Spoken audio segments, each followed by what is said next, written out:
Once upon a time, not so long ago, the world was a very different place. It was a time after a great and terrible conflict known as World War I, which everyone hoped would be the war to end all wars. But sadly it wasn't. Imagine a group of friends, representing different countries. After the first big fight, some friends, like France and Britain, felt very angry and wanted to make sure the friend who caused a lot of trouble, Germany, couldn't do it again. They made Germany sign a very strict agreement called the Treaty of Versailles. This treaty took away some of Germany's land, made them pay a lot of money for the damage, and limited their army. Now imagine Germany feeling very sad and angry. Their economy was in ruins, many people were jobless and hungry, and they felt humiliated. This unhappiness made it easy for a charismatic but dangerous leader named Adolf Hitler to rise to power. He promised to make Germany great again, blaming many of their problems on the Treaty of Versailles and on certain groups of people. He filled people with a sense of national pride and a desire for revenge. Meanwhile, across the world, other friends were also facing their own struggles and ambitions. In Asia, a powerful island nation called Japan was growing rapidly. They needed more resources to feed their people and fuel their industries, so they started looking to expand their territory. They invaded a part of China called Manchuria, and then, later, invaded more of China, starting a conflict there. In Europe, another strong leader, Benito Mussolini, had taken control of Italy. He believed in a system called fascism, which emphasized a strong, centralized government and national glory, often through military expansion. Italy, like Japan, also began to conquer other lands, like Ethiopia. Many other friends in the world, including the United States, watched these events unfold. They were tired of war and wanted to avoid another big conflict. They hoped that if they didn't interfere too much, these aggressive actions would stop. This approach was called appeasement. They thought that if they gave Hitler a little bit of what he wanted, he would be satisfied. But Hitler wasn't satisfied. He started rebuilding Germany's army, defying the Treaty of Versailles. He took over Austria, claiming it was rightfully part of Germany. Then, he set his sights on a part of Czechoslovakia, promising it would be his last territorial demand. Again, the other friends, hoping to keep the peace, let him have it. However, Hitler had no intention of stopping.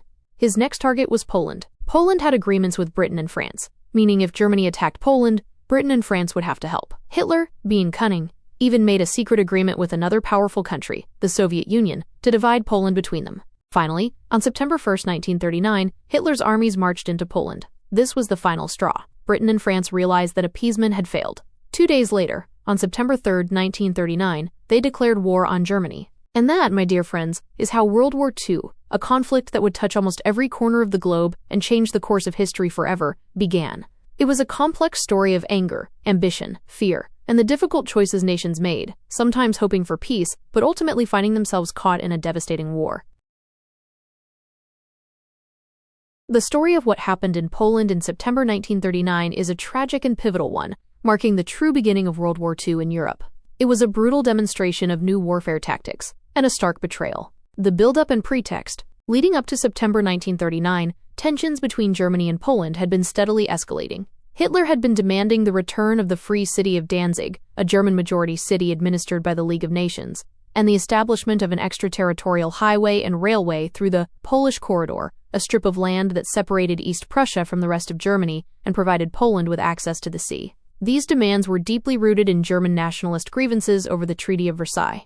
To create a pretext for invasion, the Nazis orchestrated a series of false flag operations, the most infamous being the Gleiwitz incident on August 31, 1939.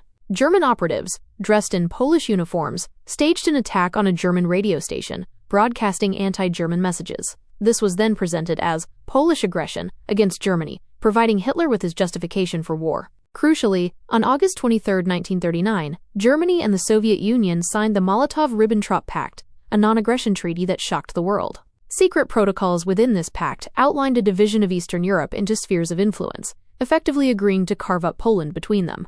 This secret agreement sealed Poland's fate. The German invasion Blitzkrieg. On September 1, 1939, at dawn, Germany launched its full-scale invasion of Poland. This marked the first use of what would become known as Blitzkrieg, lightning war, tactics on a large scale. Here's how the Blitzkrieg unfolded in Poland. 1. Air superiority. The German Luftwaffe, Air Force, launched massive, coordinated attacks against Polish airfields, effectively destroying much of the Polish Air Force on the ground in the first few days. This gave Germany complete air superiority, allowing their bombers to target Polish communication lines, troop concentrations, and infrastructure without significant opposition. 2. Armored thrusts. German panzer tank divisions, often accompanied by motorized infantry and artillery, spearheaded the invasion. These fast-moving armored columns punched through weak points in the Polish defenses, bypassing strongholds and driving deep into Polish territory. The goal was not to engage in prolonged frontal assaults, but to create chaos and disorganization in the enemy's rear. 3. Encirclement and annihilation. Following the initial breakthroughs, German forces would rapidly advance to encircle large units of the Polish army, cutting them off from supply lines and communication. This led to a series of battles of encirclement, where isolated Polish forces were overwhelmed and destroyed. 4. Coordinated attacks. The key to blitzkrieg was the coordinated use of all arms, air, armor, infantry, and artillery, communicating effectively via radio. This allowed for rapid adjustments to the battlefield and maintained the momentum of the offensive. The Polish army, while brave and determined, was largely organized for a more traditional, static form of warfare. They had fewer tanks and aircraft, and their infantry was less mobile. Despite some heroic resistance and local counterattacks, like the Battle of the Bzura, they were simply outmatched by the speed and coordinated power of the German attack. The Soviet invasion and Poland's collapse. Just over 2 weeks after the German invasion began, on September 17, 1939, the Soviet Red Army invaded Poland from the east. This was in accordance with the secret protocols of the Molotov-Ribbentrop Pact. The Polish forces, already fighting a losing battle on their western front, were now faced with a second, overwhelming invasion from the east. Caught between two powerful totalitarian regimes, Poland's defenses quickly crumbled. Warsaw, the capital, put up a valiant defense for several weeks under siege, enduring heavy bombing, but ultimately surrendered on September 28. The last Polish units surrendered at Kock on October 5. Aftermath and occupation. By early October 1939, Poland ceased to exist as an independent state. It was brutally divided and occupied by Germany and the Soviet Union. German occupation. The German-occupied territories were subjected to immense brutality. Western Poland was directly annexed into the German Reich, and the rest was organized into the quote-unquote general government, a colonial-style administration. The Polish population, especially intellectuals, priests, and anyone deemed a potential leader, faced mass arrests, executions, and deportations. Jews in Poland were immediately targeted for persecution, forced into ghettos, and later systematically murdered as part of the Holocaust. Soviet occupation. The Soviet-occupied eastern territories were also subjected to severe repression. Mass deportations to Siberia, arrests, and executions of Polish officers, intellectuals, and landowners, most famously the Katyn massacre, were carried out. The Soviets aimed to eliminate Polish national identity and integrate the region into the Soviet Union. The invasion of Poland was a stark and brutal demonstration of Hitler's aggressive expansionist ambitions and the effectiveness of his new blitzkrieg strategy. It exposed the failure of appeasement and ignited the global conflagration that would be World War II. For Poland, it marked the beginning of nearly 6 years of horrific occupation, immense suffering, and a profound struggle for survival.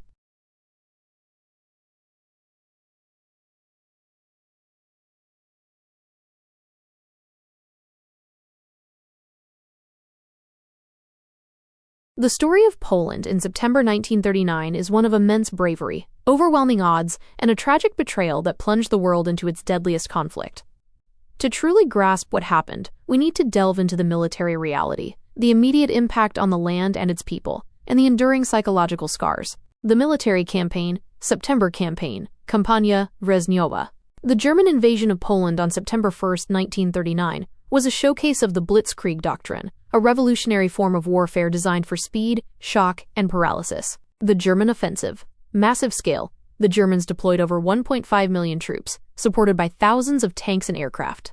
Their attack came from three main directions: Pomerania and East Prussia in the north, Silesia and Slovakia in the south, and a direct thrust towards Warsaw from the west. Air dominance. The Luftwaffe, German Air Force, struck first, targeting Polish airfields, command centers, railway lines, and communication networks. The goal was to cripple Poland's ability to mobilize and coordinate its defenses. While the Polish Air Force wasn't entirely destroyed on the ground, as some myths suggest, it was severely outnumbered and quickly overwhelmed, losing air superiority within days. This allowed German ground forces to operate with near impunity from air attack. Armored spearheads, German panzer divisions, equipped with modern tanks, were the cutting edge of the invasion. These fast-moving columns, often supported by motorized infantry and dive bombers, Stukas, bypassed traditional front lines, aiming to encircle Polish units and sow panic. Their speed prevented the Polish army from establishing coherent defensive lines. Artillery and infantry support. While tanks were the visible vanguard, conventional infantry divisions and powerful artillery followed, consolidating gains, clearing out bypassed pockets of resistance and engaging in more traditional fighting. Polish resistance and challenges. Outdated doctrine and equipment. The Polish army, though numbering around 1 million men, was largely prepared for a World War I-style conflict. They had fewer tanks, older aircraft, and less motorized transport than the Germans. Their deployment, often spread out along the long border, made them vulnerable to the concentrated German thrusts. Heroic but futile defense. Despite the overwhelming odds, Polish soldiers fought fiercely. Iconic moments of resistance include Westerplatte, a small Polish garrison on the Westerplatte Peninsula in Danzig, held out for 7 days against overwhelming German naval and ground attacks, becoming a symbol of Polish defiance. Battle of the Bzura. This was the largest battle of the campaign, where Polish forces attempted a counteroffensive against a German advance. While initially successful, it ultimately ended in a crushing Polish defeat, as German forces encircled and annihilated them. Siege of Warsaw. The capital city endured a brutal siege with relentless bombing and artillery barrages. Civilians joined soldiers in constructing barricades and fighting for weeks, demonstrating incredible resilience before the city finally surrendered on September 28. Allied inaction. A crucial psychological blow for the Poles was the lack of direct military intervention from their allies, Britain and France. While they declared war on Germany on September 3, they launched no significant offensive on the Western Front, leaving Poland to fight alone. This left a deep sense of betrayal and abandonment. The Soviet betrayal, September 17. The final blow came on September 17, when the Soviet Union, acting on the secret protocols of the Molotov-Ribbentrop Pact, invaded Poland from the east. This created an impossible two-front war for the already battered Polish forces. Many Polish units were ordered not to engage the Soviets, as the government hoped to avoid war with both powers, but many still fought. The Polish government and high command were forced to flee to Romania, and eventually to France and then Britain, forming a government in exile. By October 5, with the Battle of Kock, the last major battle, ending in Polish defeat, all organized Polish resistance had ceased. What the country looked like. A land transformed. The immediate aftermath of the invasion and the subsequent occupation painted a chilling picture of Poland. Devastation and rubble blitzkrieg meant that cities and towns in the path of the German advance suffered heavy bombing and shelling. Warsaw, in particular, was extensively damaged. Infrastructure like bridges, railway lines, and communication systems were targeted and destroyed. Refugee crisis. Millions of Poles were displaced, fleeing the advancing armies, particularly from the west to the east. Families were separated, homes destroyed, and lives uprooted. Two occupying powers, Poland was literally carved up. The western and northern regions were directly annexed into the German Reich, subject to immediate Germanization policies. The central and southern parts became the General Government, a Nazi-run colonial entity where Poles were reduced to a source of slave labor and resources. The eastern territories were absorbed into the Soviet Union, undergoing Sovietization. Economic collapse. The economy was immediately geared towards the needs of the occupiers. Factories were seized, resources plundered, and the Polish zloty devalued. Widespread unemployment and food shortages became common, particularly in the German-occupied zones. Eradication of Polish identity. Both occupiers aimed to erase Polish national identity. German terror. The Germans immediately targeted the Polish intelligentsia, clergy, teachers, artists, and political leaders for arrest, execution, or deportation to concentration camps. Cultural institutions, schools, above basic elementary levels, and universities were closed or destroyed. Polish language and culture were suppressed. Soviet terror.